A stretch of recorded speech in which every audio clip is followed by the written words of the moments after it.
Is this thing on? Are you ready, Matt? You're listening to Box Office Bingers with Matt Diaz and Ernesto Santos. Good evening, folks. We have a wonderful evening's entertainment lined up for you. We know each other. He's a friend from work. Box Office Bingers. And the only way that I know how to do it is to find you a bloody good dump. He's my friend. I don't have friends. I got family. I can do this all day. You know, if you put your mind to it, you can accomplish anything. And we are back. I would think for a spooky episode of Box Office Bingers. Or maybe more like a gothic episode. Like about to, I don't think this movie's kind of spooky. Yeah, I guess a little spooky. Well, I mean, there's some horror. I mean, the things, if you experience those things, you would be horrified. Oh, that's fair. Yes. Well, Matt, and we have a special guest who is who will reveal themselves to us. For those who are watching. Yeah, for those who are watching, I guess we're gonna get a treat here. The movie in question this week, we're going to be talking about Robert Eggers' Nosferatu, and we have a special guest, first time to the show, Morgan Wagner, a good friend of mine, who, before you reveal yourself, Morgan, you told me that you were going to plan on dressing up to be in this episode. After we got all excited that Nosferatu was going to be the movie, and we were talking for a while to try to get you onto the show and what movie would be the best. And we settled on Nosferatu, and then you said you would dress up, and I said, that's funny, that'd be a good idea. Mm-hmm. And then it seems like that is exactly what you did, because I thought you were joking. It doesn't seem like you are. And so for those who are watching, we're about to reveal what Morgan's costume is, and I'm excited to see it. So whenever you're ready. Yeah, well, Matt, I think you'll be pleasantly surprised. Okay. Oh my God.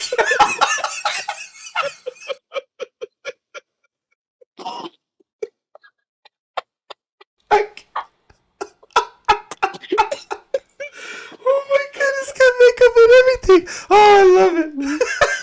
This is great. Wow. Yes, I drew this out about a month, really, but got it. Yeah. Wow. Okay. So yeah, right. It's been a bit. Oh my God. So, what do we got here? What?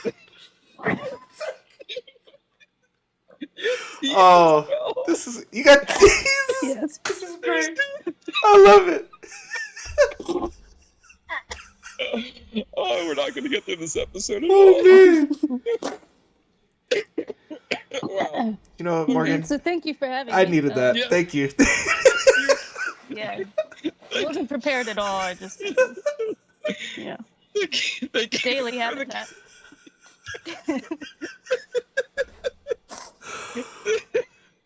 This is great. This is incredible. Okay. All right. Let's compose myself. All right. Here we go. Let's talk about, before we even get to the movie. Let's talk about this. What do you got going on here? It's really just, I thought, what embodies Nosferatu? What will help me talk about this film? Well, be Nosferatu, of course. So, like I said, I got the mustache here. I'm kind of feeling the chair too. I'm feeling the chair, like it's really setting right? You're like setting the vibe. Right. This is my book corner, which I feel like Nosferatu would have a library.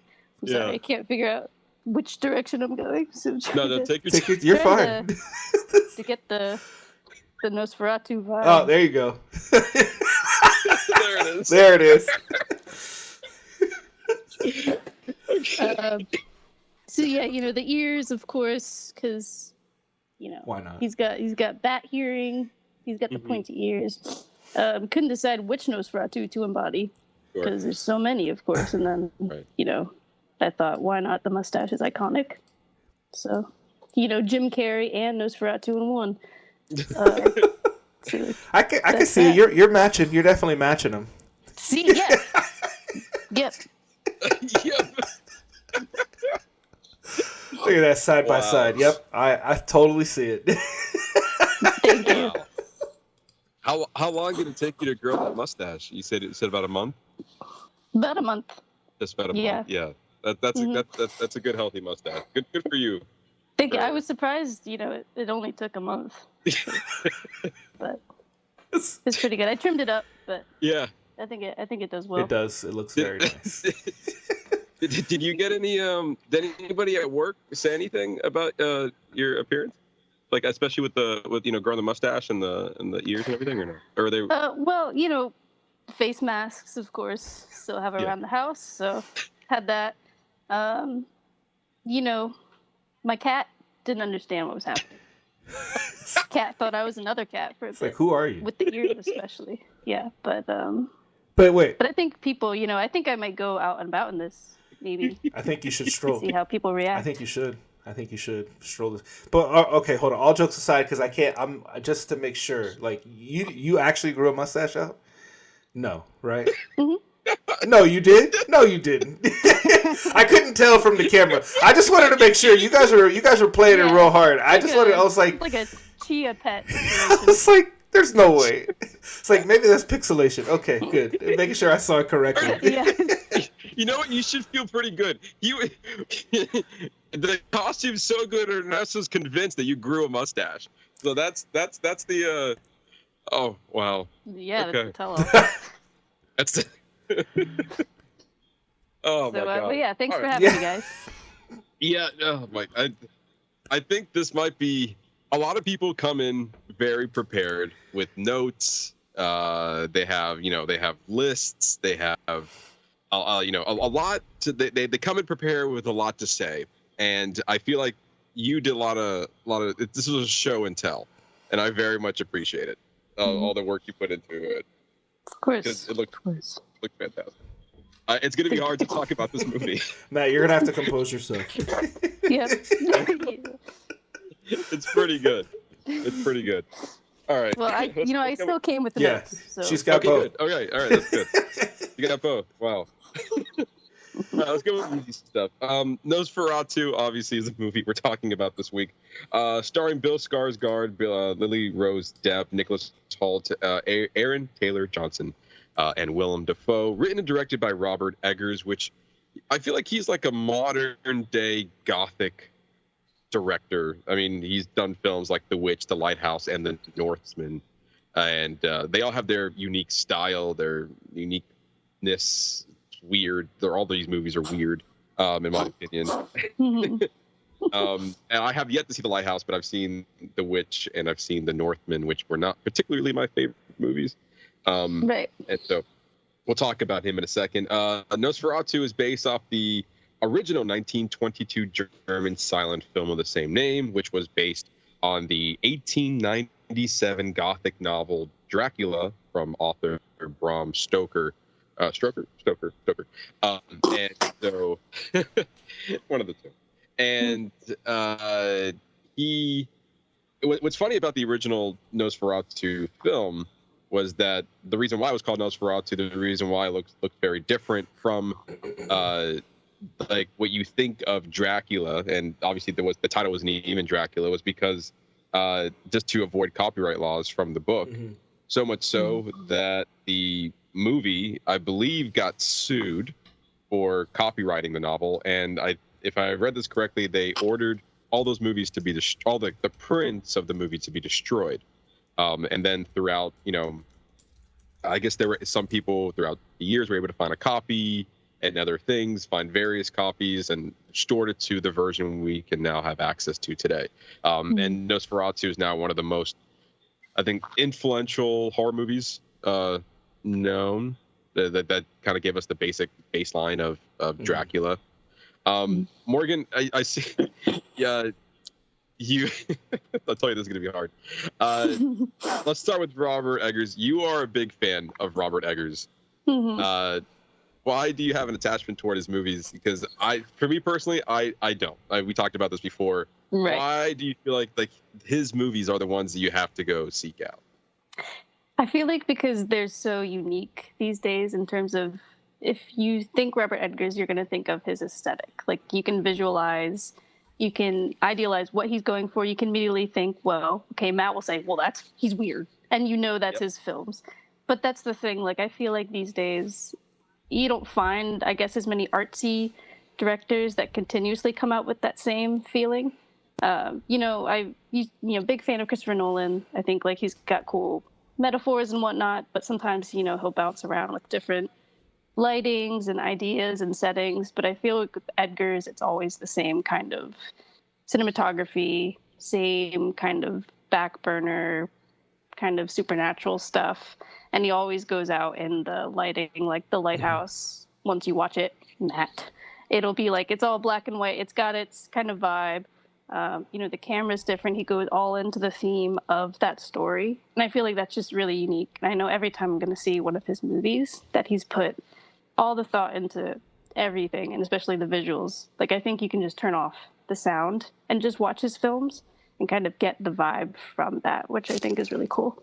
I've watched most of The Lighthouse. I haven't had time to finish it, but Matt, I will say it's pretty enjoyable. Like, I mean, and you can't go wrong. Willem Dafoe, Robert Pattinson. I mean, they're phenomenal actors, and like he does kind of bring like this eerie vibe to it, and it's almost like you're like a fly on the wall, like kind of like watching it unfold. Yeah, and I feel like I think sometimes when I watch a movie, I think maybe most of the time, I don't need to be spoon fed. But he's one, like, his type of movies, I don't even know where the spoon is. I don't know where the food is. I'm trying to locate what's going on, especially with The Northman. The Northman was the one I had a really hard time following along. I feel like it was, like, to Morgan's point, you can probably turn off the sound, and you can probably, visually see what he's trying to do. And even without with the dialogue, I was still lost. I don't think I walked out of that movie understanding anything, except for just coming out of it like with a vibe. Yeah, and, I think that one's the trippiest one out of all of them. That's hard to kind of connect everything, just because it bounces between kind of the mythology, and then one moment it's this kind of made up fantasy, the next it's like an action-packed thing. So I feel like that one out of all of them is probably the least, I guess, tangible. And then I guess which one would you say is more grounded then, The Witch or The Lighthouse? Probably just probably The Lighthouse, just because it's in one setting and it doesn't really dive into like mythical stuff. But I mean, they still all have the same stuff. I guess it's just the more surface level, but it still goes into, I guess, madness and like whatnot. Yeah. But you can chalk it up to just like these two guys being stuck and, going insane. But with like the Northman, I guess he tries to convey something bigger than that. So. Yeah, I mean, definitely the Northman's a lot more involved. And I think for me, going into Nosferatu, at least his version of it, I think it helped me because this was the first time going into one of his movies that I had something of a baseline to kind of go off of, because I saw the original 1922 film before I watched.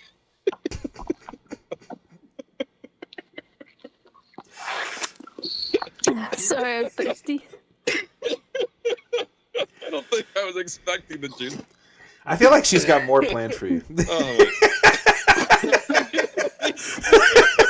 I love the subtlety of that. This whole episode just to throw me off. I don't even know what I was talking about. Oh yes, I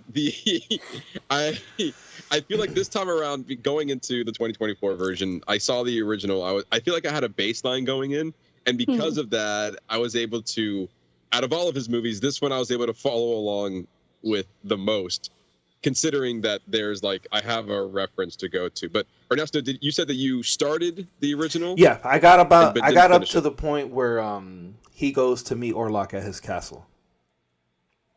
Okay, so up until then, what are kind of your thoughts on what you've seen so far? Well, and Morgan and I was kind of telling her before the show, I thought it was interesting. I mean, just the way they lay the narrative out and how they kind of really push the score and really like these really close shots to kind of so you can see their face to kind of convey what's happening in the scene. Like his the creepy guy who he works for, when kind of in the movie, in the newer version, it's I didn't get it at first that he was evil. I didn't catch that at first. Like you watch the original one, like as the second you see him, he's doing like this weird face with all, and the music immediately changes. I was like, oh, this is the evil guy. Like I get it. Like I totally got that.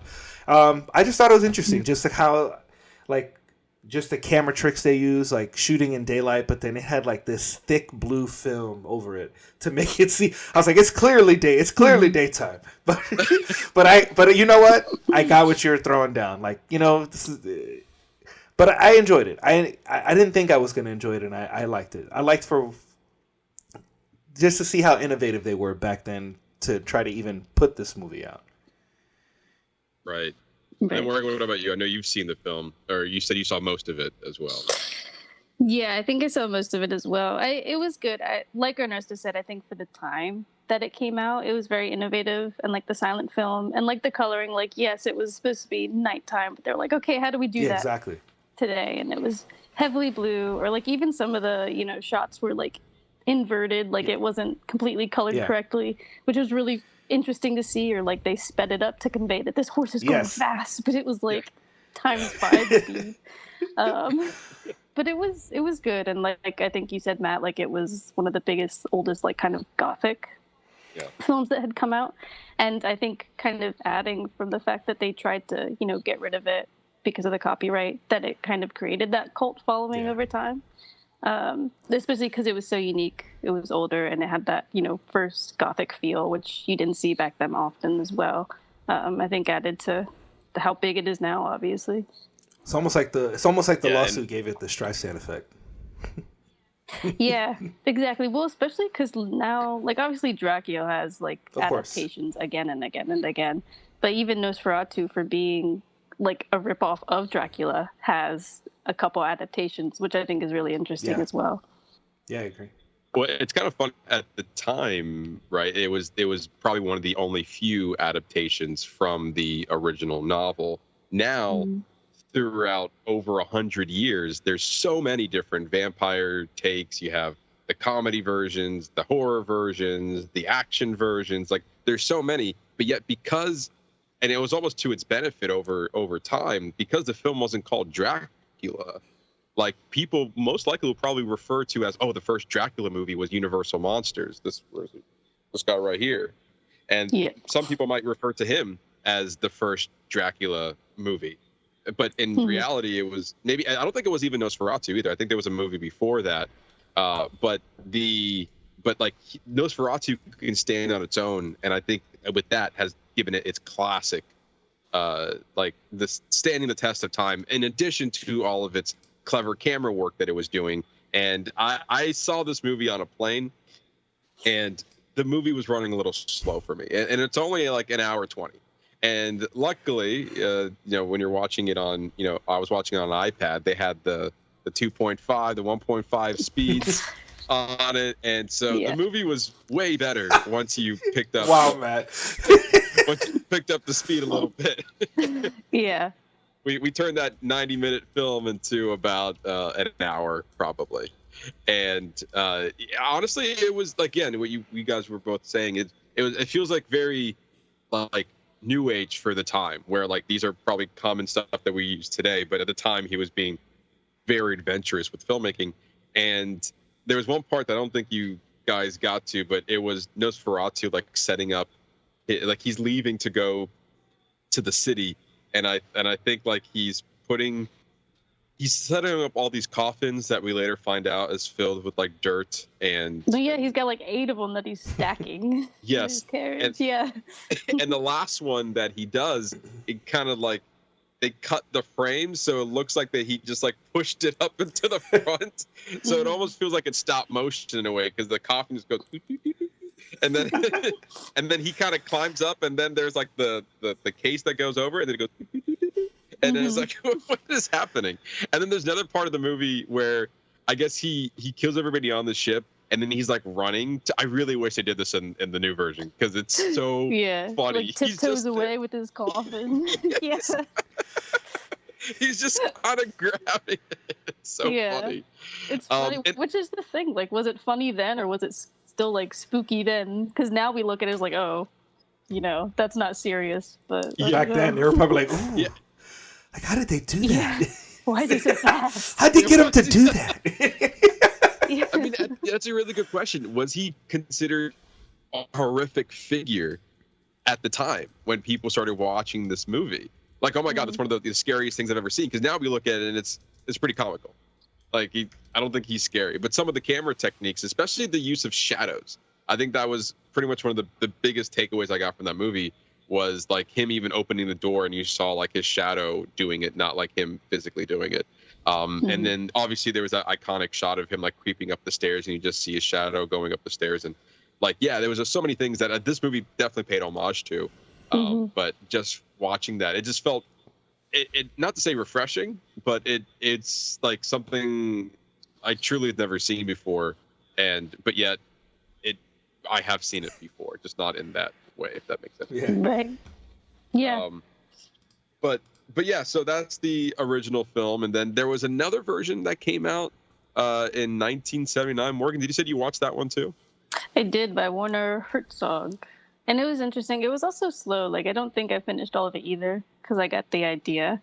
Yeah. And it felt the same. Like, I think this, Edgar's version has homage from both of them because like the setting of this one is based off the setting kind of from Werner Herzog's as well, because he couldn't get, certain location stuff, and everything because he wanted a certain amount of rats. And they wouldn't get him the same amount of rats, so he went elsewhere. But it was good. It was also very slow, and it felt like very low budget. But I think they made the best of what they could, and the vibe was still there. It wasn't as spooky and whatnot, but I think a lot of the scenes, like in the castle, like they took time to look at the hallways, which I think Edgar's does the same. Like I said, he kind of takes from both. And I think Werner Herzog's tried to get the vibe of like a spookier, obviously more modern version, because I think before this one there wasn't any after the 20s that really did this, because this came out, I guess, as soon as the copyright opened again. Right. So it was pretty good. Okay.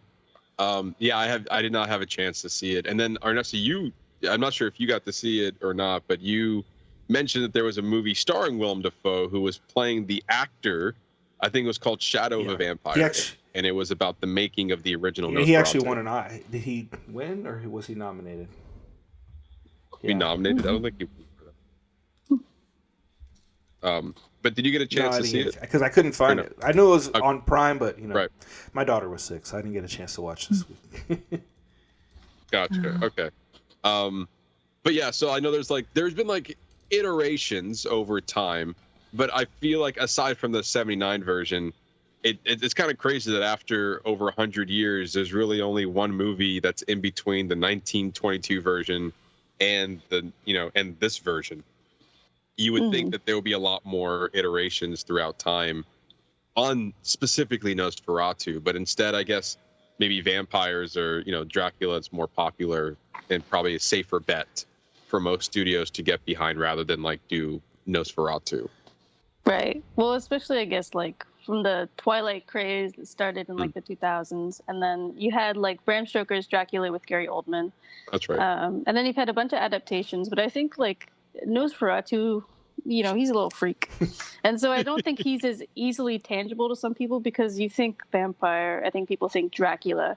And Dracula comes with this he's you're supposed to be this guy that's, seductive to everybody. He's very appealing. And Nosferatu isn't that. And I think when it's this era of like I said, Twilight and these vampires that are supposed to be very appealing, he's not. And I don't think he really fits well into it. And I think beforehand it probably felt obscure. And they're like, who wants to watch that?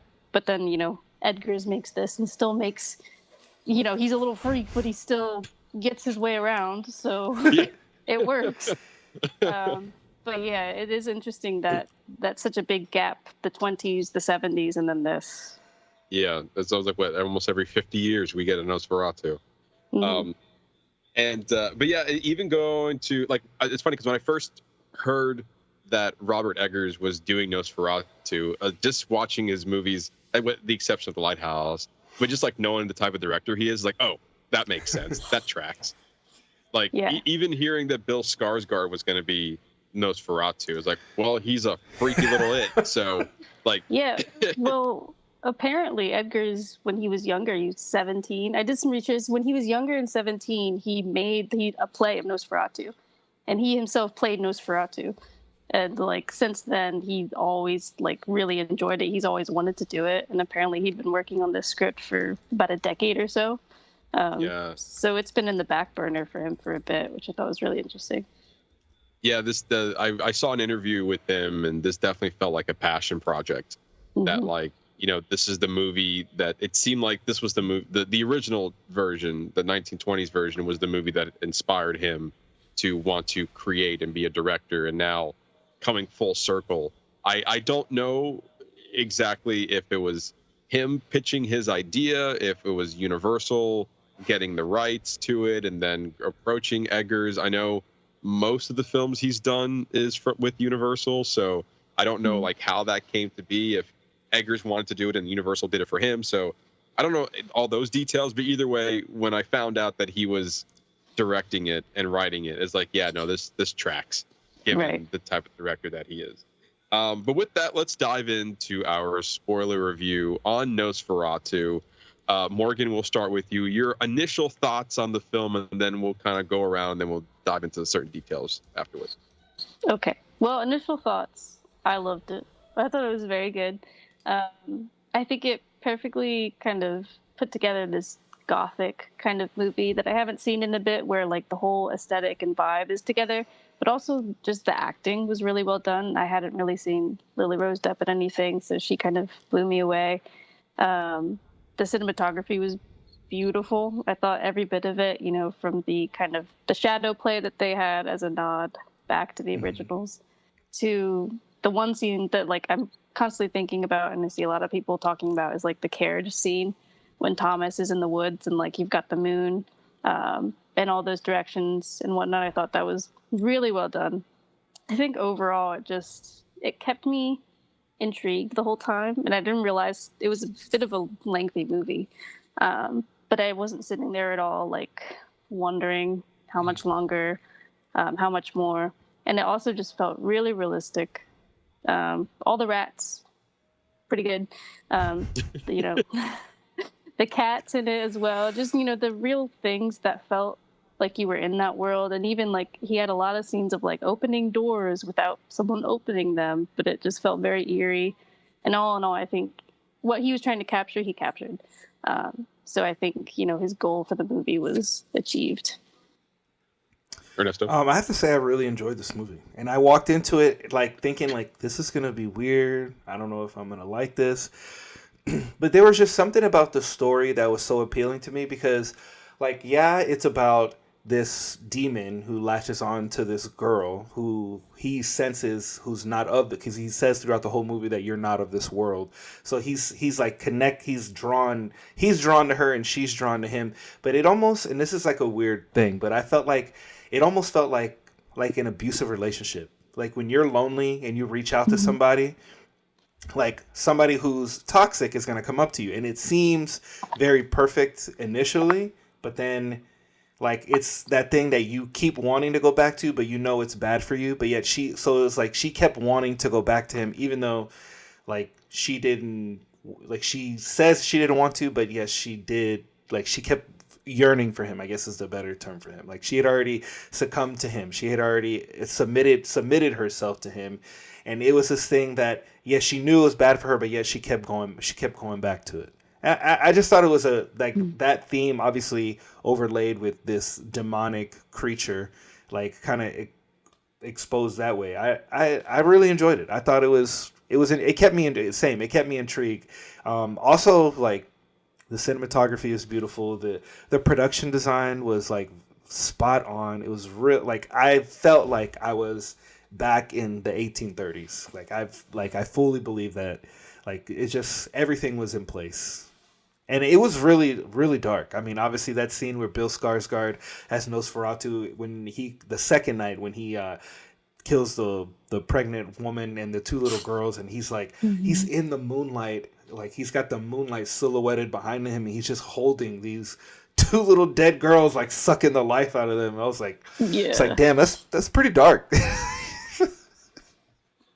Yeah, it's weird because there are moments where I don't think, like, I think the whole movie was dark, but then sometimes without warning, it just takes an extra step further that I wasn't expecting.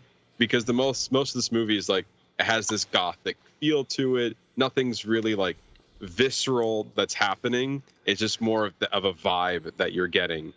And then all of a sudden it just gets a little graphic that I guess it wasn't expecting, given that wasn't the rest of the movie. And I guess it was more of a shocking value, like a shock value to me when it did happen, given what was the vibe. I also say that Aaron Taylor Johnson and Lily Rose Depp, for me, they stole the show.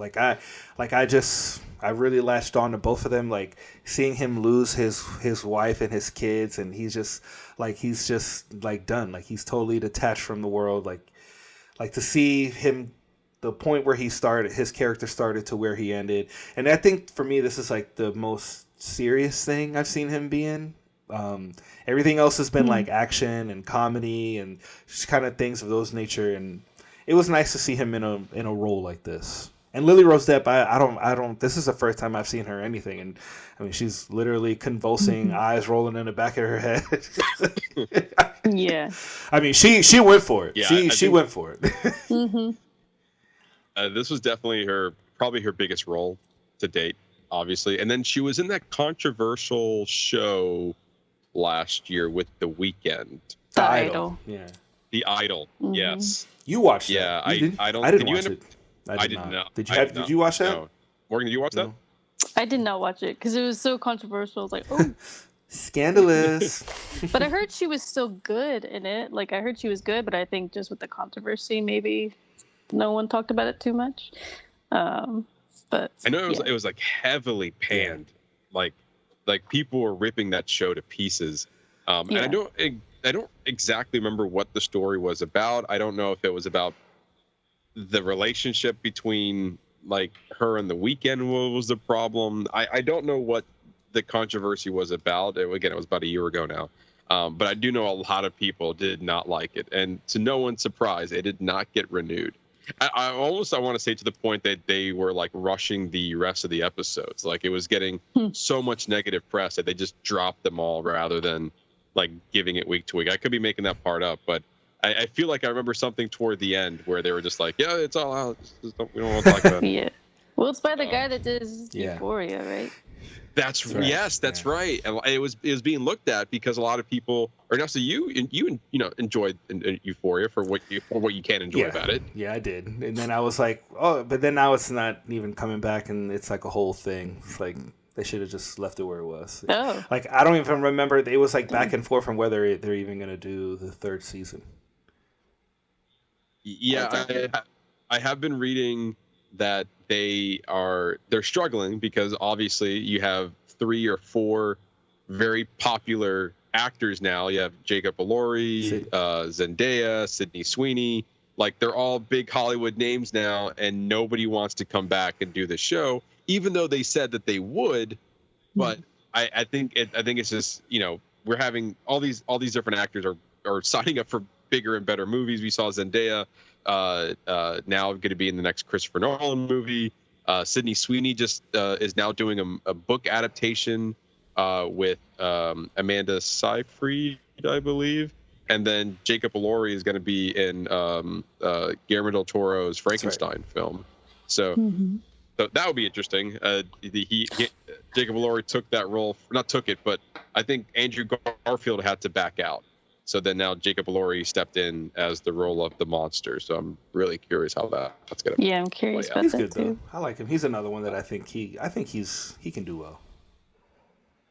He was good. Yeah. I saw him in Saltburn, and he's pretty good. Saltburn is an interesting film. Yes. To say the least. Yeah, never looked at bathtubs again the same ever. Accurate. Or think about vampires. Yeah, that's true. Not bold ones.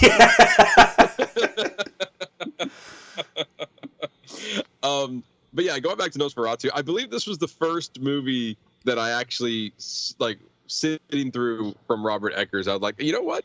I get it. Like as mentioned before, because I had that baseline of the original film, I was seeing he was taking cues from it. So I felt like I wasn't, like, again, completely lost while I was watching it, which was a benefit to me because most of the time I'm watching his movies, I don't know what the hell's going on.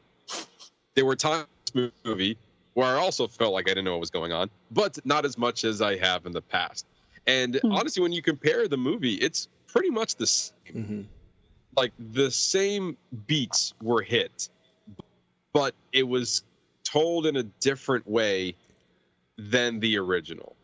And I was reading a couple of interviews, and he was saying that it was, and I also watched a couple analysis on the film, and the best way that they described it that I agreed with was that he didn't just remake the movie, he kind of re-examined the movie and put his spin on it, because it's like I said, you're hitting the same beats, but you're kind of seeing an approach in a different way. And I think one of the main things that he did with this movie was he put Alan, who plays by Lily Rose Depp, is our main character, whereas in the original version it was Nicholas Holt's character. Yes. Thomas, I believe his name.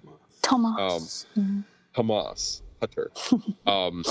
Yeah, he was the main character in the original film, and then they kind of brought Ellen now as the main character, and I think it works a lot better with her as the focus rather than him as the focus, because in the original it was like same beats that happened, we just didn't get the the perspective of her, like at least starting it, where she at a young age she was lonely, calling out to somebody.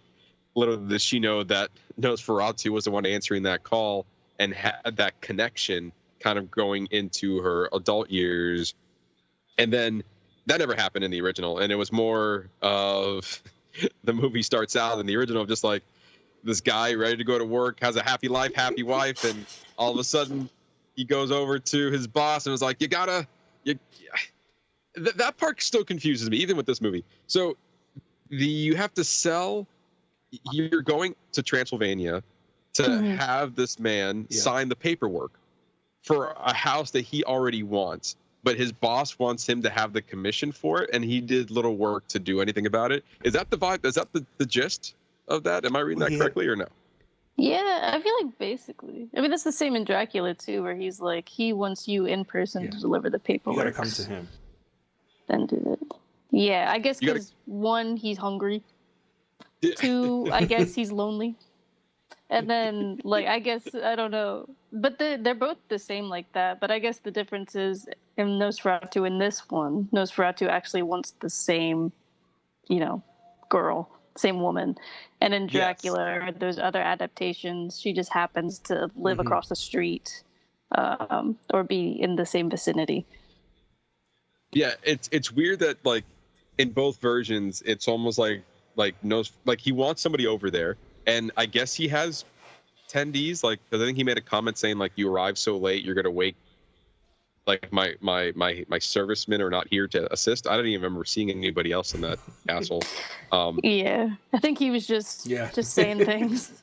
He was bullshitting him. But yeah, so yeah, that part still confuses me, because it seemed like that he was just there to sign the paperwork, but the house was already. He already knew where he was moving to. He just had to go over to sign the paperwork. But it almost made it seem like that if you go over there, you have to sell him to the house. But that decision was already made. I don't know. I feel like I got kind of mixed up on each iteration of that. And then in this version, you have Alan telling. And then in both versions, Alan's telling him, "Don't go. This is a bad idea." And he's like, "No, I'll be back soon. We're getting a lot of money for this, even though I didn't do anything."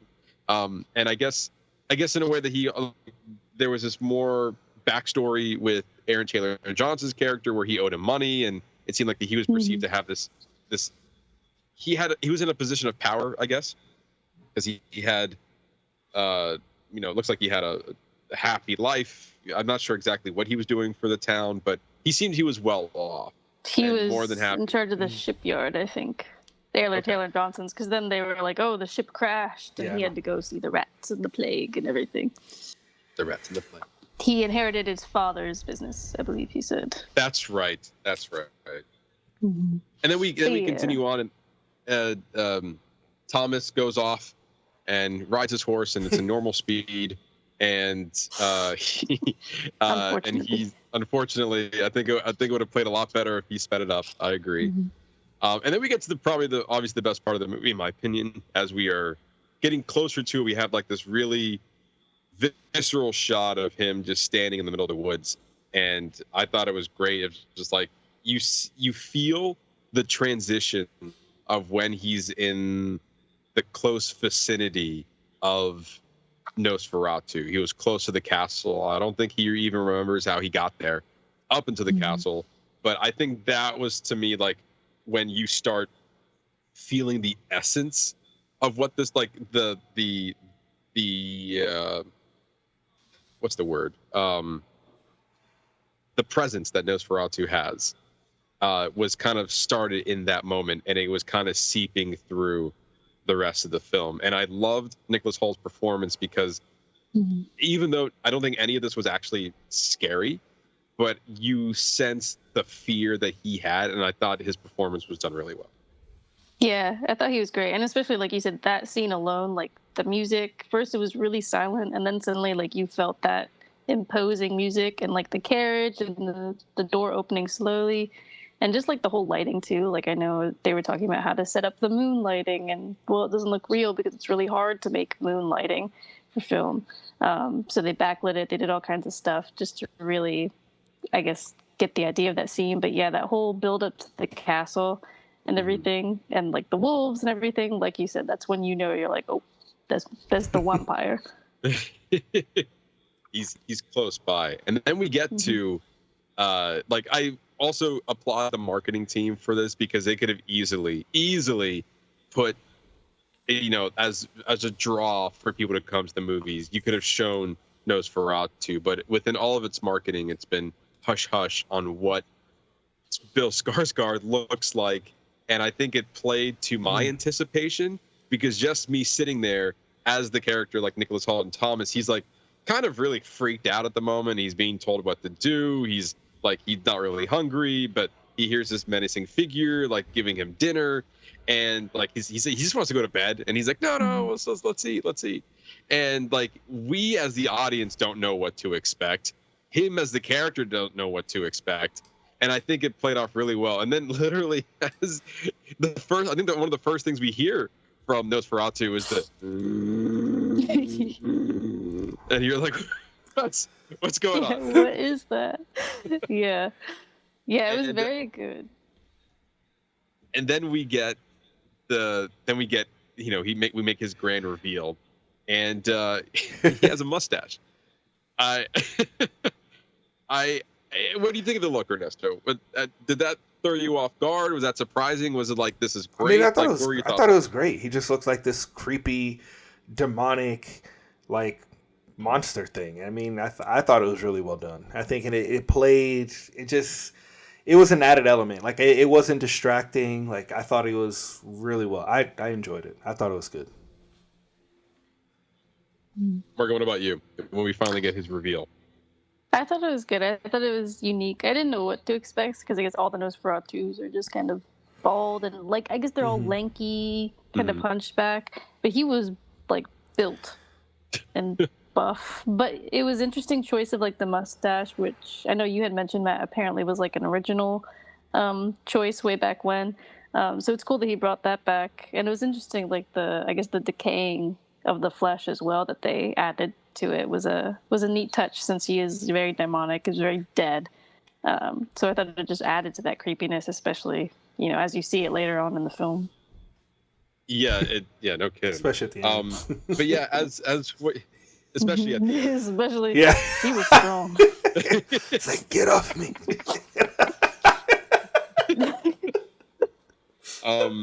But yeah, you mentioned the use of the mustache. I found a quote from Eggers that, given the reason and why, and at least the appearance of Nosferatu, and Edgar said that he wanted to make a scarier vampire, unlike anything we've ever seen in a long time. And I can very much agree that is a vampire we have never seen before. At least the look. And I think that's what was great. And to me, that's what was great about it. Like I don't want to see the black and red, the two little fangs. Like that shit's been done before. Like let's see. And Bill Skarsgård. I mean, that's a man who can really wear some prosthetics. He knows what he's doing, I guess. You know, he played his role very well, and I thought it was very fitting. Like the long, sharp, nasty looking nails, like the little like claws almost. Mm-hmm. Yeah, and there's also like, I mean, again, for Bill Skarsgård to give us another unrecognizable performance. If I didn't know who the actor was, I would not have known that it's him. And with his voice, with his appearance, with everything, I really hope this movie gets some Oscar noms for at least for the production design or for the hair and makeup as well, because that is very well done. Because it surprised me. It's like, oh my god! Like I think most of us were expecting like the lanky, like a version of what we saw in the 1920s version, but I will never forget when he turned around, and I was like, wait, like because he was still like in the shadows. Is that a mustache? Is he rocking a mustache? And then I would think like, oh, he's gonna lose it eventually, right? He's gonna be in his full form by the end of this movie, and no, he rocked it. That we can catch the blood. Yeah. And drink. Oh, I got some for later. Right. I got some for later. Yeah. Which you don't really see his teeth much. His little like, you don't get them often, but they're there, I guess. I guess you see him towards the end when he's just kind of, sipping. But other than that, he's not just like all the time. Yeah, no, he doesn't bring him out. He only brings him out when it's necessary.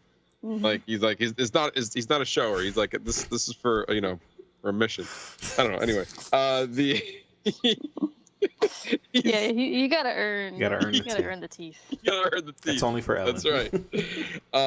It's only for Ellen. Yeah, Edgar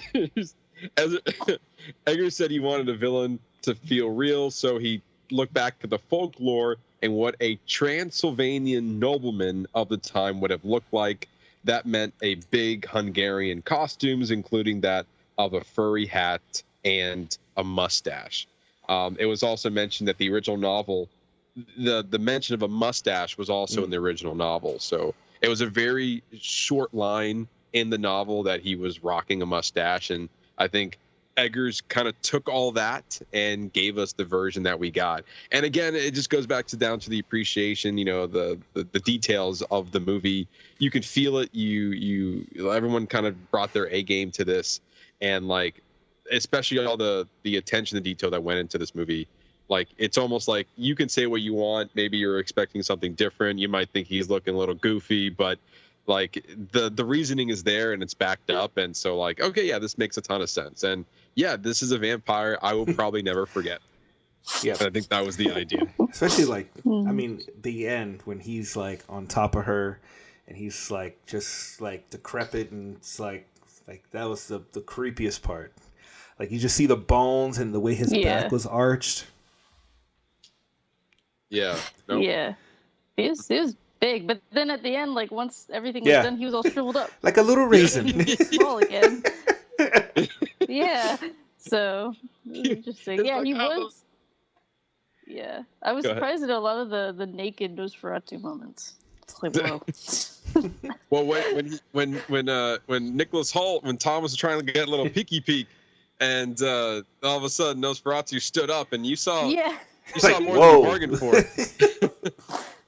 Yeah. Well, apparently Nicholas Hoult took that home. He got it as a gift, and he framed it. So he also was like, oh. He's like, oh. He's like, he's like, that's gonna go home with me. Yeah, in that scene, he's like, that's fine. Here, Bill, sign your prosthetic penis. Yeah, which is crazy because, like, I know Bill Skarsgård was also talking, like, it's the most uncomfortable suit he'd been in because, especially, like, towards the end where it's full body prosthetics. Yeah. And they had to, like, make pockets for him to have his sweat leak out of because he was just uncomfortable. That's crazy. Yeah. But he did, but you can't tell because he did a good job. Yes. So. Oh, that's crazy. Like, I think that he was, to me, like, he gave a standout performance. And I did like Nicholas Hoult. I felt like that he, throughout the movie, had different versions of himself. He was like the person who wanted to kind of like, okay, here's my opportunity to give myself, my wife, my future family a better life. So I'm gonna go out here, get these signatures signed, and like we're good to go. And then you see him like this really, really scared version of him. And I think, to me, like, that was one of the most iconic scenes of the film, was the introduction of Nosferatu, the way that he was presenting himself. Even like when he was cutting the bread and he cuts his finger, and then Nosferatu was like, whoa, whoa, whoa, is that blood? Give me that. Hey, don't let that go to waste. And then, like, the whole point of him trying to, like I'm trying to remember, did he end up leaving him, and then he had to find his way back, or was he sick, or was he escaping, and then somebody found him to, like, nurse him back down? Well, yeah, he kept getting, like, bit, and then I guess he found Nosferatu, hid in the room, and then the wolves were in the room after like a trippy dream. He fell out the window. I guess, was he in the water, or he fell out, or somehow, and then one of, like, the nuns found him, and then they, I guess, nursed him back to health as much as they could. Yeah. And then meanwhile, like, the rest of the story was kind of taking place in Lily Rose Depp's perspective and Alan's character, and how she is having this awful feeling, and no one's really believing her. She's longing for her husband, but also longing for, like, this demon to stop kind of being, like, inside her. And then, like, she was going through all these terrible processes of, like, people not believing her, going through difficult medical practices, and then eventually we have Willem Dafoe, who was like, no, let's just embrace it. Like, don't give her no more medicine. Let's just, like, let her do her thing. And then, you know, he was I think he was actually the only person that was actually trying to help her. And, And yeah. But yeah, I liked where the story went with it, because it gave it more versatility. I guess more to latch on to. It wasn't just like, oh, I just want my husband back, or I got to get back home. Like, I feel like the original one was. It had a lot of layers to it, and I feel like giving Ellen a lot more to go off of was better to keep the story more engaging when we weren't looking at Nosferatu the entire time. Yeah, it was much more compelling, especially because, I guess, in all the other iterations of, you know, vampires or Dracula, Nosferatu, you know, the Ellen character, whomever, is just kind of the object of desire, and just, like, happens to be the bystander for the vampire to be like, yeah, you know, she's pretty, she's probably, you know, tastes good, whatever, I'll get her. But then for Ellen, it's kind of like she actually has a tie to it. I mean, he took advantage of her when she was younger, so she's got this trauma she's going through, and she's kind of battling with this idea of, am I the darker one in this scenario? Because, you know, there's a scene where Thomas is back, and she's like, don't touch me, I'm bad. You know, her father punished her because, you know, she didn't know who she was. She didn't know how she was feeling. And then, you know, Thomas is like, no, like, it's okay. I still love you anyways. And so it gives her this kind of character and backstory where she's not just this kind of, you know, object or this bystander that happens to be in the middle of it, who has to, you know, die or, you know, be kind of protected. Like, she's the one, obviously, she's the hero at the end of the film. And like you said, Willem Dafoe trusts her and believes her more. You know, they're like, you know, tighten her corset, bound her to the bed. And he's like, what? That's not good. But, you know, real things, most likely back then as well, but also just no one believed her. Aaron Taylor Johnson's character didn't like her, didn't believe her, just because she was, you know, different, a little, you know, aloof, dealing with her own things. So it definitely made her character stronger, and I think it gave a different perspective on what was happening. with her past between Nosferatu, kind of making him more of a villain because he had taken advantage of her, and he was continuing to do so. So I think it added a lot more complexity than other ones. And I think for me, that's what I really latched onto. I feel like there was more depth to the story. Like, just there's just more. It made this vampire movie more relatable as like a human story. Like this, it just gave us that human element that you can like, oh well, that's kind of like this. I can see what they're trying to talk about. Yeah, and even like going in before that, when the stakes were getting really high, especially when Nosferatu is now in the city, and we get him going onto the ship. And what was interesting about the ship aspect of it, at least for me anyway, was that there was a movie that came out a few years ago called The Last Voyage of the Demeter, and it was based off, the whole movie was based off that voyage of Nosferatu going from Transylvania into the city to then basically go into the movie of Nosferatu as we know it. So the whole 90 minutes to 2 hours of that movie was just that voyage.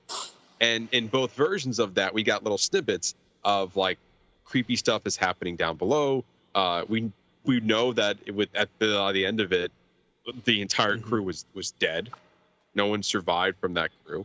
And we saw that in both versions.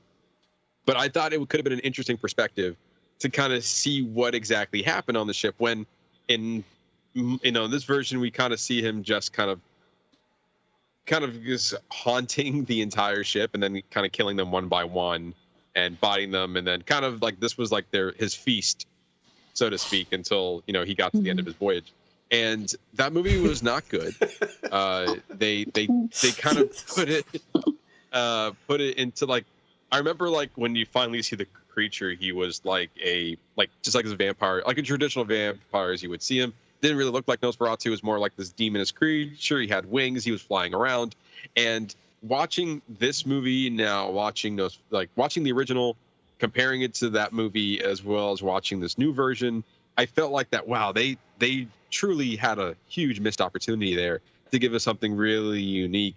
And I would have actually loved to see a really good version of that, because I think that's a story worth telling of what actually happened on the ship, but before everybody died. And I was hoping that this movie would have maybe elaborated more on that, given that there was a whole movie based on it. But again, I think they gave it just as much screen time as the original did. I think they gave us just enough. Like you didn't want to overdo it, because then the movies right now are already over 2 hours, so you would have been looking at 2.5, and almost like maybe at that point it would have dragged. But I do agree that was probably one of the stronger parts, because it was almost like what's happening, everybody's scared, and then obviously we see what happens. Yeah, I think it was just enough to get the idea of like, oh, he's bringing the plague, and also it gave you like a jump scare, a bit. I guess it depends. There was a show, or like a brief, I guess maybe 3-episode show by the BBC that was like a Dracula thing that had come out a couple years ago, and it was pretty good, and it was kind of divided up into like a trilogy, and so it followed the kind of more Dracula storyline, but it's the same as Nosferatu. Start in the castle, all that stuff, and then the part 2 is all the ship. So it's like an hour or two of just the Demeter and what happens, and like these different characters, and it was interesting to see it expand on that. And then part 3 was garbage, because then it was like, okay, he actually woke up in modern times, and it was weird. But it was a good, like you said, Matt, like a good characterization, the moment to kind of get the idea of the boat and what was happening. But I feel like for this movie, it fit better that it was just very brief, because I guess he was just on it by himself, sleeping and eating, hanging out, and there wasn't like, I think it was just a cargo ship. Like there weren't other characters around to really like give an idea of what was happening besides just being eaten and dying. What was the show just called Dracula? Was it on Netflix? Maybe. I think I watched it like around COVID time. It said it came out in 2020. At least if we're talking about the same thing, because it's only 3 episodes.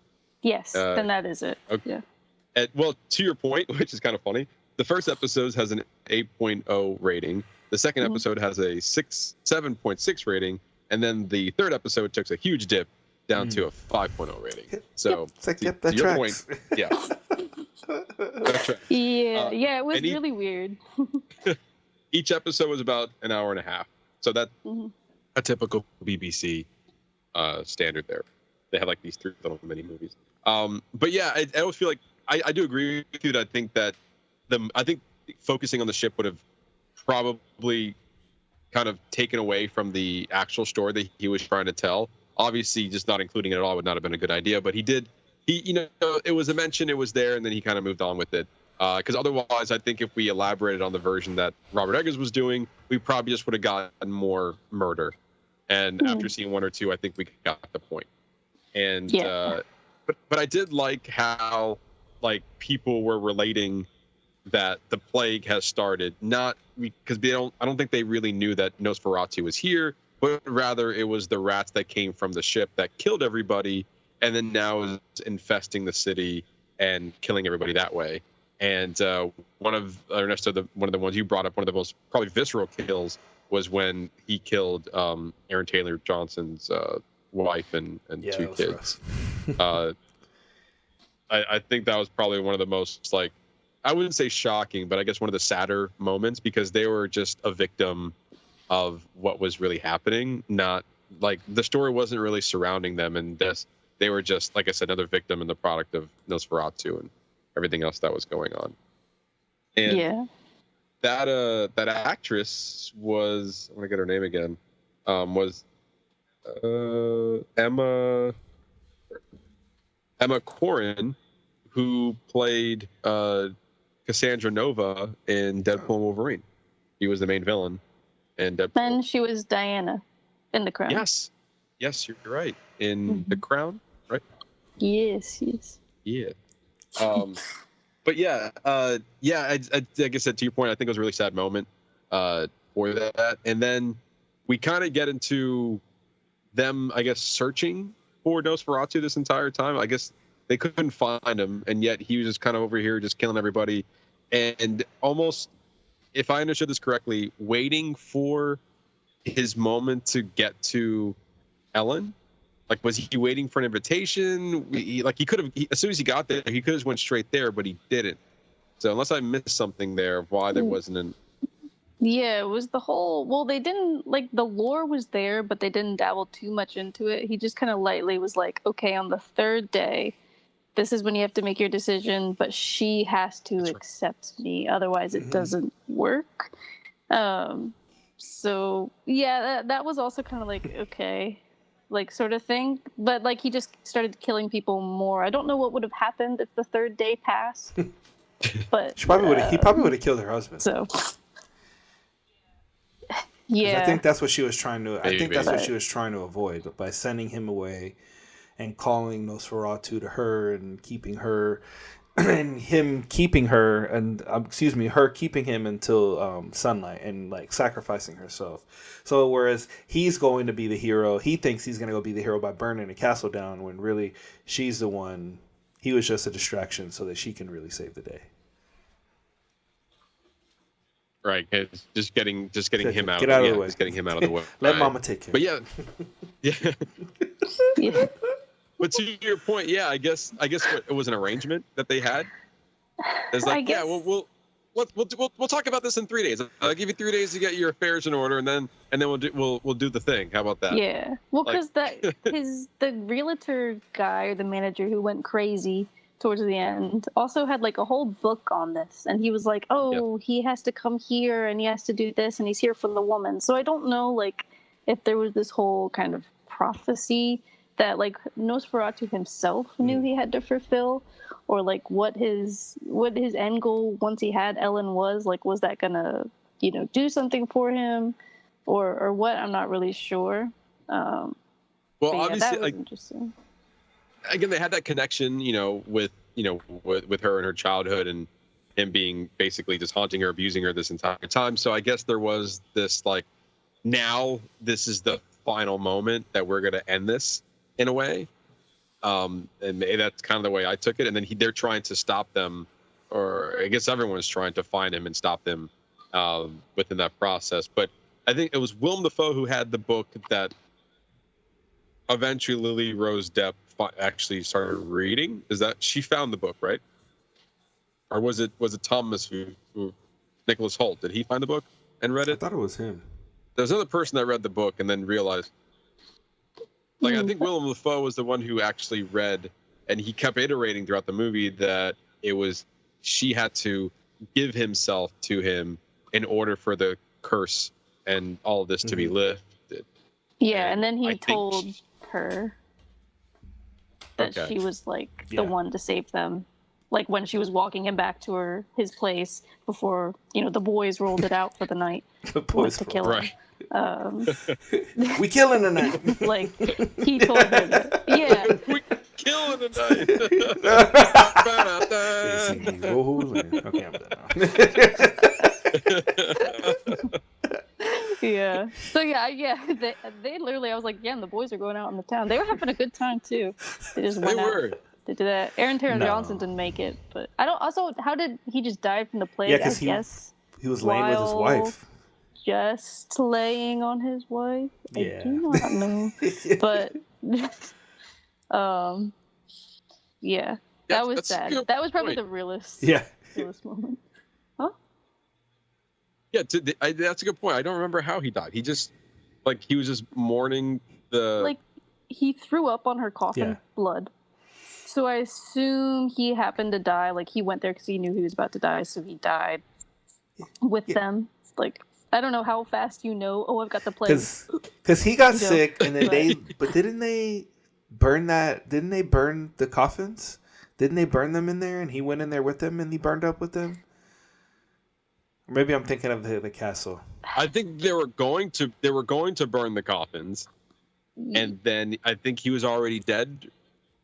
Yeah, knowing I guess he was going to die. They went to find him, then they burned them all because they're like, oh, well, guess he's dead. I guess he's dead. Yeah.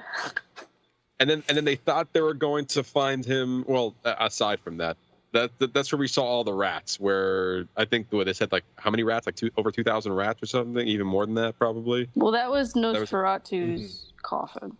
So they did that. Then they went to Nosferatu's home. Then I guess they opened the coffin that he should have been in, but it was all the rats suddenly everywhere. Right. And then Willem Dafoe laugh, and everything was on fire. I also don't know, did he just stay in there and burn, or did he leave at one point? Because everything was really on fire when the camera left. And I don't think you see him. Do you see him again when they go back to I don't think so. see Ellen? So I don't think so. No, but he did it though. He was like, "Ha! I knew he wasn't here." Yeah. And then then Nicholas Hoult just "No, my wife," and he's like, "Oh, you can do what you want. We did it." Yep. I tricked you. You see. But then going back to the ending of the movie with basically her giving herself up to him, and Lily Rose described that scene as Ellen is doing a good deed by basically saving the day, but she's also breaking the curse, but also she's indulging in her dark desire that she has. And there was a theme throughout this whole movie that everyone had these desires, and even there was one moment where she was more or less, she wanted to be sexual, or she wanted to have sex with Thomas, but he was kind of putting her down. And so I think there was this desire that she was longing for that probably her husband wasn't fulfilling, just because probably he wasn't there, and was focusing on other things. And so, and then he's reading into her interview. It made it seem like that, yeah, she knew what she was doing all the way around, but she was also kind of that dark desire that she had of well, I'm also going to have sex with this dude, and I'm kind of going to like it, but also, I'm also probably going to die, and the curse is going to be lifted. And even for Nosferatu, that he was so fixated on having her that by the time he finally got to it, he was kind of not even thinking about that it was coming up. The sunlight was coming in. We heard the crow started. Oh, what the rooster started crowing, I guess. The rooster's first crow. They kept saying. There you go. Yeah. Then the sunlight started coming in, and he was like, "Wait, the sun." And she's like, "No, Stay. we're good." He's like, stay. He's like, okay. Yeah. Okay. No. He's like, no. Oh, you got me, bitch. Ah. I think the worst. Yeah, like the scene, you hear him gulping the whole Like time. long, deep gulps. Oh. Yeah. Yeah. Like, you good? Yeah. And then just shrivel ups and dies, and then Nicholas Hoult comes in, and he's like, like, you got him? What? Damn. All right. Yeah. Oh, you're dead Yeah. too. That sucks. Yeah. Damn. I was Another one. And then the credits roll. Yeah. But honestly, like, in a weird way, right? In this extremely weird way, it was kind of a beautiful moment. Weirdly, but it was like the way that it was shot, the way that it maybe not naked shriveled up Nosferatu, but the one of the things I really appreciate about this movie was the way that they lit the scene, the way they chose color in each scene. Like sometimes it was like in full color, and then it was like a quick transition. Like I didn't even there was a point where I didn't even notice between the transitions of color and black and white. Like it was so seamlessly integrated throughout the film. And there were some moments where it was completely black and white. There were some moments where we were just seeing the flame that was in color. There was other moments, like especially when toward the end of the movie where we see the sunlight peeking into the city. Like I feel like that was so vibrant because that was the point of that scene. Like he got caught in the sunlight and he's just gonna shrivel up and die or evaporate or whatever he does.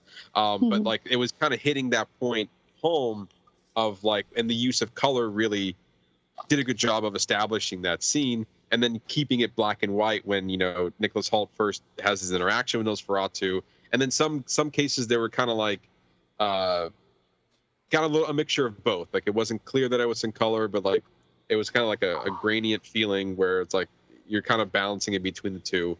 And I thought, to me, I enjoyed kind of seeing how all that unfolded. Well, especially they used sunlight and like fire. A lot of times it's like this very warm, natural light. Because a lot of the candles like seemed very realistic, but also like at the end, the sunlight, like that meant kind of like peace, it's over sort of thing, comfort. But even there's like a scene when Nicholas Hoult goes to open the coffin for the and see Nosferatu, and you can see the sun setting behind him in the room, but it's like so yellow and so orange, so you're looking at it and you're like, oh wait, you notice that it's going down. And so they really use those moments to be like, okay, like something is happening or changing, or notice this because this is how it should be feeling, which I think was really cool. Because otherwise, the whole town and everything is very gray, very overcast, like you said, like black and white. And so when they use color, you're like, oh, you pay attention, which is really cool. Yeah. It almost feels like that, like to your point, they almost want you to like focus on those things that are in color. Like it was purposely done so you can focus on it. Given the rest of the aesthetic is continuously black and white. But yeah, I mean, like I said, it was an interesting point. It was interesting, beautiful, weird moment of the film, but in a weird way, it tied it in quite nicely. Like there was a lot of visceral, like it's like kind of shock value that you're just seeing the way that he looks, the way that he's shriveled up, the way that like Nosferatu himself is just a visual, like what is this person, what is this creature? But at the end of the day, there was a story that was there, and I kind of dug it. Like the movie still lingers with me, and none of his other movies had done that for me. Like I'm still thinking about certain moments in there, like, and almost in a way I kind of want to see it again, which I've never wanted to do with his movies either. I 100% would see this movie again. Yeah. Ernesto, quickly, let's go over the box office if you have that I do, sir. available. Right Of course you do. What am I talking about? So let's see. This movie opened up to. Am I reading 21 million? Yes. 21 million. I feel like that's not right. Why am I disagreeing with you, Box Office Mojo? I don't feel like that. I feel like that's a low number that it opened with. Maybe that was the weekend total, because this movie opened up on Christmas Day.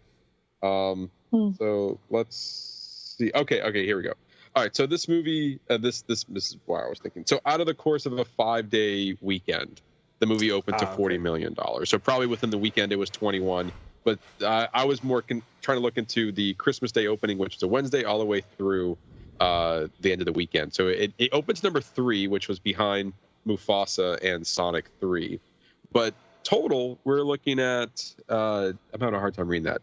$85 million domestically, $55 million internationally, with a grand total of 138.6. Yes, just international is 53 million. But yeah, 85 domestic, 53 international, totaling 138 worldwide.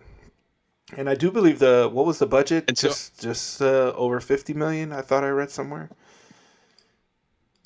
I'll look into that real quick. But yeah, I mean, if the budget's only 50 million, that's pretty well done for pretty much a good turnout for the movie. Let's see here. 50. Should have had this. Especially because I feel like his other films weren't as big box office wise or reception wise either. No, I definitely feel like this is like commercially one of his biggest movies he's done. I mean, obviously, just given the name on its own, like people are going to go to the theater to watch it. If it's not for him, then it's for Nosferatu. Yeah, you're right. $50 million for the budget, and then 138 as of currently right now.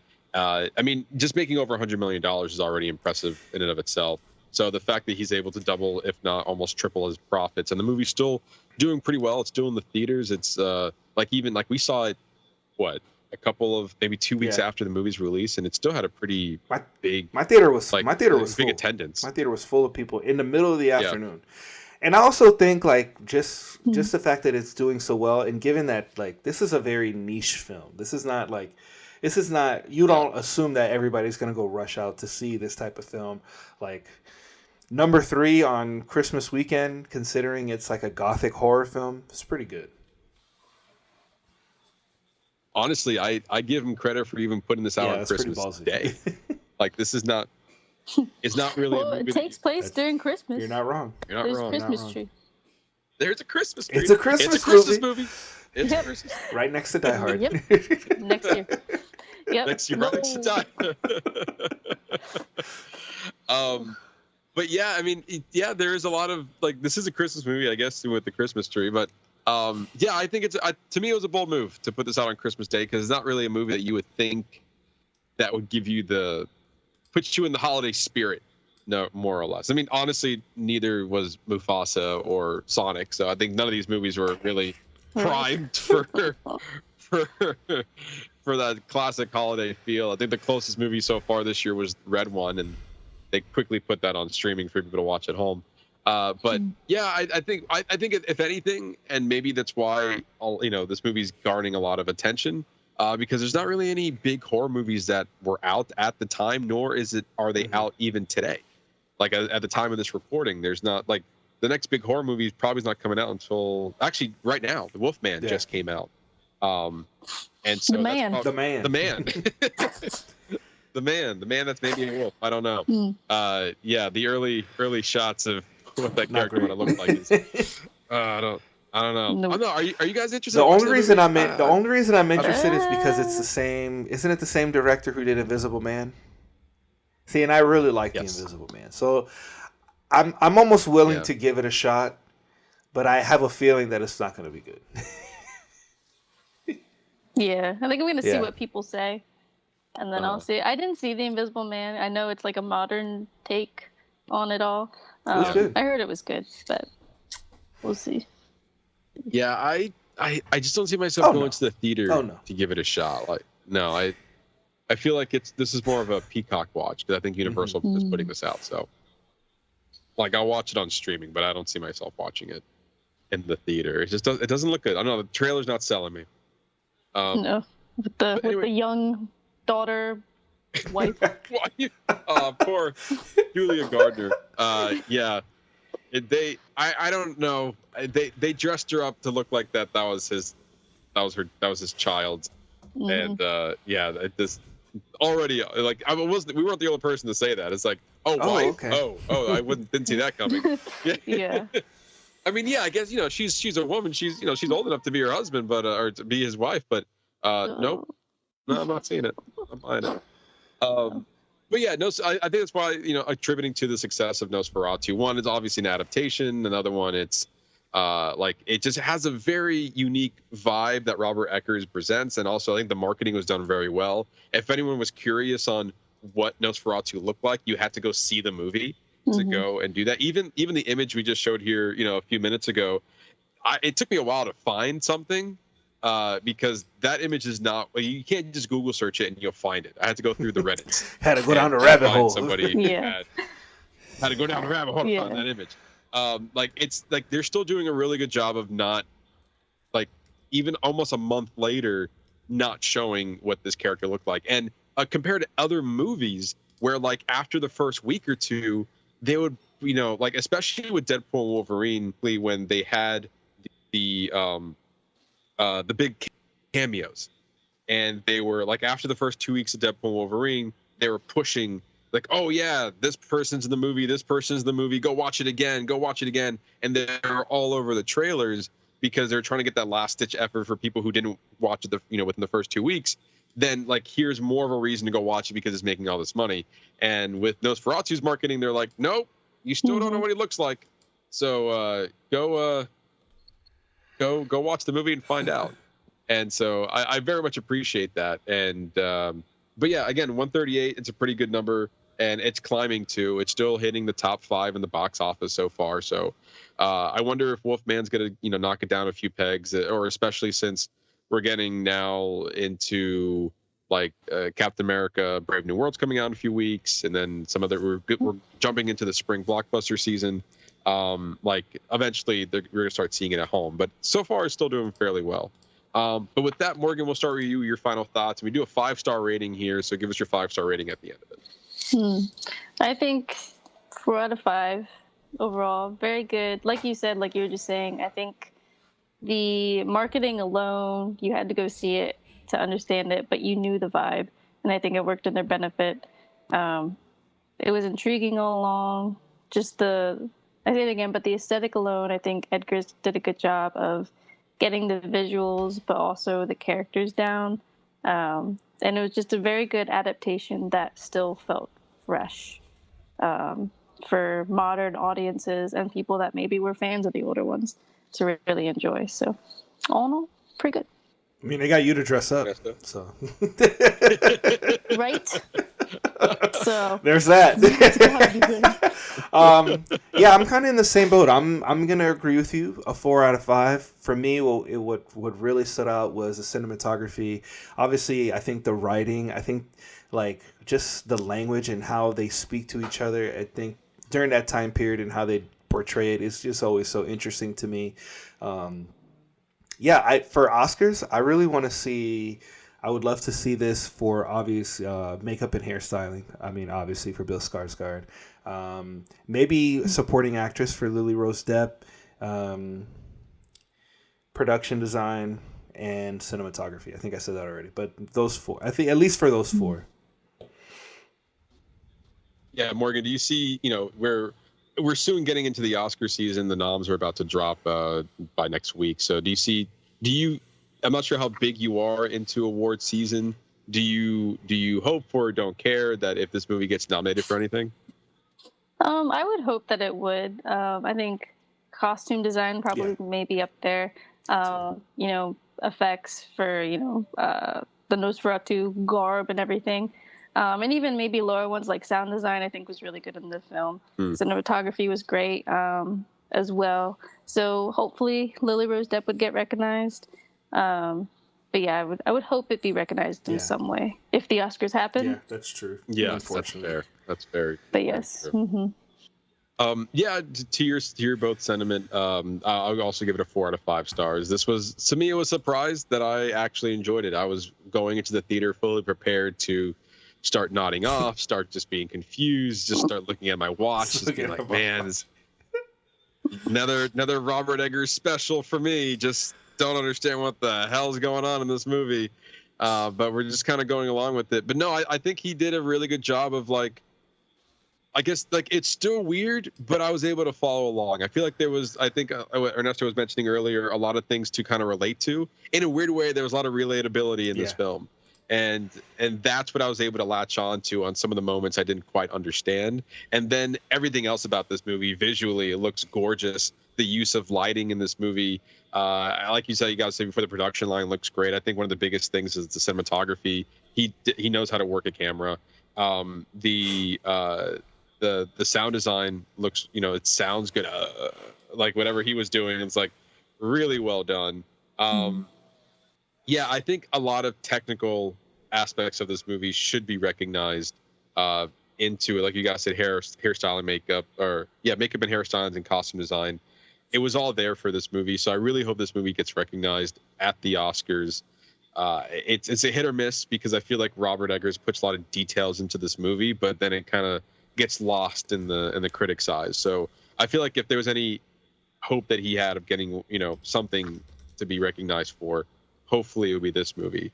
But I do think that as he grows with his career, there's going to be one movie that just sweeps everybody away because the amount of detail that he puts into his films, right, wrong, or otherwise, whether I appreciate them or not, I can, whether I understand it or not, I always can appreciate the detail that he puts into his movies. But this one was one of my favorites. I definitely enjoyed a lot of the themes he put into it, and I can see myself rewatching it to try to get more into it. But yeah, there you go. That's our spoiler review on Nosferatu. Morgan, thank you for going all in. You did. It's much appreciated. She went hard. Great. Of course. I mean, you made quite an impression. Yes. Yeah, I'm glad. Had to come in. Talked about it for a bit. Couldn't let Matt down. Had to come all in. So yeah, thanks for having me. It was really good. nice. It was really nice to talk to you. Hopefully, we can con you to come back sometime. Of course. Well, Paddington in Peru comes out soon, and you're looking for a great trilogy. There you go. But you got to dress. But you got to dress up too. So I expect you to be in full bear costume with the hat and the jacket. And the marmalade. The marmalade. And I won't speak. I'll just be like, yeah, exactly. Just bear talk. Got to work on your British accent. It's. I can do that. Okay, all right. Whenever that movie comes out, well, that would be the next one. But also, you're not forced to have to dress up for if you do come back on. You don't have to dress up again. But if that's the thing, if that's what I want to be known for, by all means, let's keep this train going. I mean, yeah. If you keep inviting me back, I'll find a way. Yeah. It'll just be worried. something different. Oh my god. Oh, that's so good. All right. Well, if you want more from us, you can always follow us on all of our social media channels on Facebook, YouTube, and as of right now, TikTok at Box Office Bingers, our X and Letterboxd page at Box Office Binger, and our Threads and Instagram page at Box Office_Bingers. The fun doesn't stop here. It continues all on our social media channels, so be sure to follow all of them. We really do appreciate that. Morgan, thank you for coming on the show. It was a really fun time. I love the commitment. I'm not definitely a highlight for Box Office Bingers for sure. It's a first. Yeah, thank you for having me, guys. No problem. Next week, Ernesto, we if all the cards fall, we have another special guest, another good movie we're going to talk about. So I look forward to doing all that. Come back next week for more movie fun. You're not going to regret it, as we are going into our Oscar season. In about a week or two, it's going to be a big conversation. We have a lot to talk about. A lot to discuss, a lot that we're prepping for right now. So the award season's upon us, and I'm looking forward to kind of diving into all the movies and seeing what we have in store for the next couple of weeks. It's going to be a good time. So we really appreciate you guys sticking with us with all of that. Come back next week for more movie fun. You're not going to regret it. Forget it. Both. There you go. And both, whatever. You won't regret exactly. it. Exactly. You won't forget it. You're really throwing him off, by the way. Like you really messed him up. I love it. Come back next week for more Roof Not Gonna Regret It. For that, I've been your host, Matt Diaz. Ernesto Santos. See ya.